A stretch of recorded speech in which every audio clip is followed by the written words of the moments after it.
আসসালামু আলাইকুম, সবাই কেমন আছেন? এই যে দেখুন, আমি নিরামিষ রান্না করব, সেই রেসিপিটা আমি আপনাদের সাথে শেয়ার করব। নিরামিষ রান্না করার জন্য এখানে আমি পটল, আলু, পেঁপে, কাঁঠালের বিচি নিয়েছি, সাথে মুসুরির ডাল। আসলে কাঁঠালের বিচি দিয়ে নিরামিষটা রান্না করলে যে এত মজা হয়, আপনারা একবার রান্না করে খেলে বুঝতে পারবেন। সাথে আমি পেঁয়াজ কাঁচামরিচ দিয়ে দিলাম, একটু পেঁয়াজ কাঁচামরিচটা আমি বেশি করে দিয়েছি। এখানে আমি কাঁচামরিচটাও বেশি দিয়েছি, ঝালটা একটু, যেহেতু আমি কোনো গুঁড়া মরিচ দেবো না। এখানে আপনাদের নিরামিষের সবজি অনুযায়ী আদা রসুন বাটাটা দেবেন। আদা রসুন বাটাটা দিলে এখানে আমি হলুদের গুঁড়া দেব। হলুদের গুঁড়াটা আসলে আমার ভাঙ্গানো, নিজের তৈরি ভাঙ্গিয়ে নিয়েছি, কিনে এনে, এই জন্য কালারটা অনেক সুন্দর, অল্প দিলে সুন্দর হয়। লবণ দিব, আমি লবণটা স্বাদ অনুযায়ী দিব, আমার এই লবণে ঠিক হয়ে যাবে। তারপর আমি একটু নামানোর আগে চেক করে নিব। আমি একটু তেল দিয়ে দিলাম, সব তেল তেলটা এখন অল্প করে দেব, যেহেতু এটা আমি আবার বাগার দেব।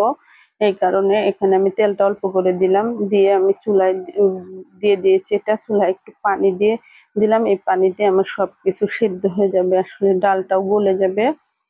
আর এর সাথে আমার সব সবজিগুলো সিদ্ধ হয়ে যাবে। দিয়ে আমি একটা ঢাকনা দিয়ে ঢেকে দিলাম।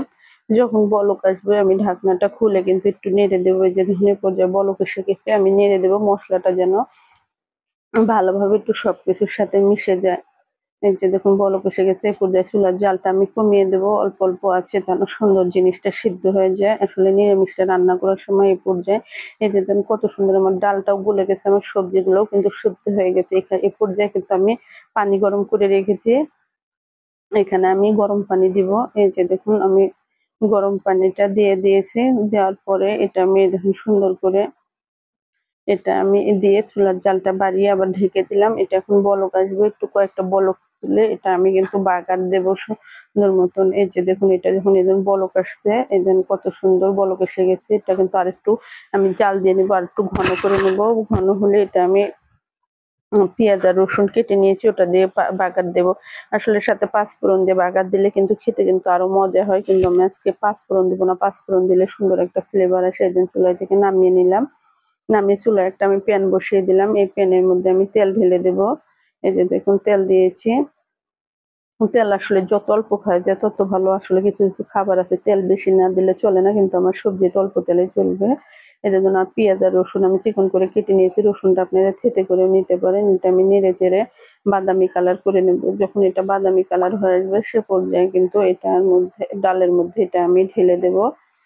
দেখুন কত সুন্দর হয়েছে। এ পর্যায়ে আমি এটা চুলায় থেকে নামিয়ে নিয়ে ডালটা বসিয়ে আমি এটা ডালের মধ্যে ঢেলে দেবো। ডালের মধ্যে ঢেলে এটা আমি সুন্দর করে বলক তুলে নেব। যখন বলক আসবে তখন কিন্তু এটাই দেখেন, আমি দেওয়ার পরে এটা ভালোভাবে নেড়ে ছেড়ে কিন্তু কয়েকটা সুন্দর মতন বলক তুলে নেবেন, যেন পেঁয়াজ তেলটা যে বাগার দিয়েছে বাগারটা যেন সবজির সাথে সুন্দর মতো মিশে যায়।